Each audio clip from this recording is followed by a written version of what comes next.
That same day, Saul's son Jonathan said to the attendant who carries his weapons, "Come on, let's cross over to the Philistine garrison on the other side." However, he did not tell his father. Saul was staying under the pomegranate tree in Migron on the outskirts of Gibeah. The troops with him numbered about 600. Ahijah, who was wearing an ephod, was also there. He was the son of Ahitub, the brother of Ichabod, son of Phinehas, the son of Eli, the Lord's priest at Shiloh. But the troops did not know that Jonathan had left.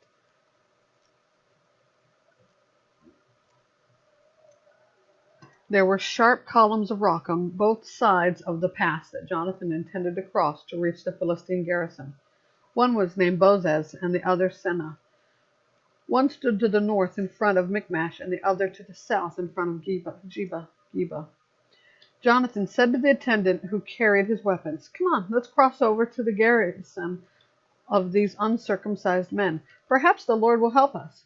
Nothing can keep the Lord from saving, whether by many or by few." His armor-bearer responded, "Do what is in your heart. You choose. I'm right here with you, whatever you decide." "All right," Jonathan replied. "We'll cross over to the men and then let them see us. If they say, 'Wait until we reach you,' then we will stay where we are and not go up to them. But if they say, 'Come on up,' then we'll go up. Because the Lord has handed them over to us, that will be our sign." They let themselves be seen by the Philistine garrison, and the Philistines said, "Look, the Hebrews are coming out of the holes where they've been hiding." The men of the garrison called to Jonathan and his armor-bearer. "Come on up, and we'll teach you a lesson." They said, "Follow me," Jonathan told his armor-bearer, "for the Lord has handed them over to Israel." Jonathan climbed up using his hands and feet, with his armor-bearer behind him. Jonathan cut them down, and his armor-bearer followed and finished them off. At that first assault, Jonathan and his armor-bearer struck down about 20 men in a half-acre field. Terror spread throughout the Philistine camp and the open fields to all the troops. Even the garrison and the raiding parties were terrified. The earth shook, and terror spread from God.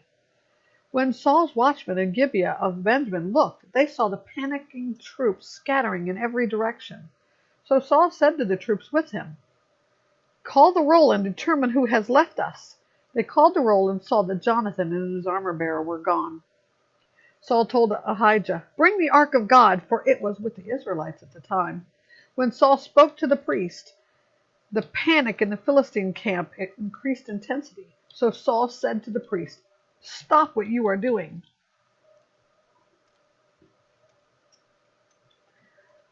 Saul and all the troops with him assembled and marched to the battle, and there the Philistines were fighting against each other in great confusion.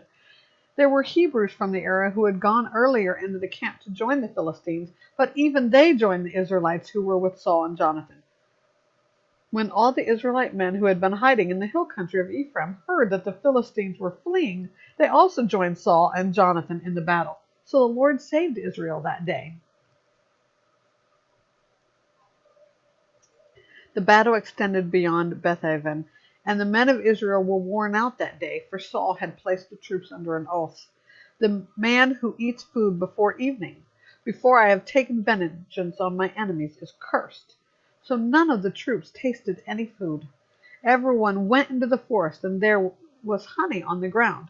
When the troops entered the forest, they saw the flow of honey, but none of them ate any of it because they feared the oath. However, Jonathan had not heard his father make the troops swear the oath. He reached out with the end of his staff he was carrying and dipped it in the honeycomb. When he ate the honey, he had renewed energy. Then one of the troops said, "Your father made the troops solemnly swear, 'The man who eats food today is cursed,' and the troops are exhausted." Jonathan replied, "My father has brought trouble into the land. Just look at how I have renewed energy because I tasted a little honey. How much better if the troops had eaten freely today from the plunder they took from their enemies. Then the slaughter of the Philistines would have been much greater." The Israelites struck down the Philistines that day from Michmash all the way to Ajalon. Since the Israelites were completely exhausted, they rushed to the plunder, took sheep and cattle and calves, slaughtered them on the ground, and ate meat with the blood still in it. Some reported to Saul, "Look, the troops are sinning against the Lord by eating meat with blood still in it." Saul said, "You have been unfaithful. Roll a large stone over here at once." He then said, "Go among the troops and say to them, each man must bring me his ox or his sheep. Do the slaughtering here, and then you can eat. Don't sin against the Lord by eating meat with the blood in it." So every one of the troops brought his ox that night and slaughtered it there. Then Saul built an altar to the Lord. It was the first time he had built an altar to the Lord. Saul said, "Let's go down after the Philistines tonight and plunder them until morning. Don't let even one remain." "Do whatever you want," the troops replied. But the priest said, "We must consult God here." So Saul inquired of God, "Should I go after the Philistines? Will you hand them over to Israel?" But God did not answer him that day. Saul said, "All you leaders of the troops, come here. Let us investigate how this sin has occurred today. As surely as the Lord lives who saves Israel, even if it is because of my son Jonathan, he must die." Not one of the troops answered him. So he said to all Israel, "You will be on one side, and I and my son Jonathan will be on the other side."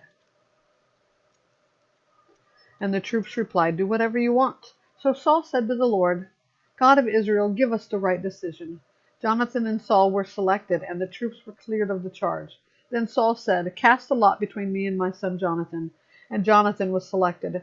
Saul commanded him, "Tell me what you did." Jonathan told him, "I tasted a little honey with the end of my staff I was carrying. I am ready to die." Saul declared to him, "May God punish me and do so severely if you do not die, Jonathan." But the people said to Saul, "Must Jonathan die, who accomplished such a great deliverance for Israel? No, as the Lord lives, not a hair on his head will fall to the ground, for he worked with God's help today." So the people redeemed Jonathan, and he did not die. Then Saul gave up the pursuit of the Philistines, and the Philistines returned to their own territory.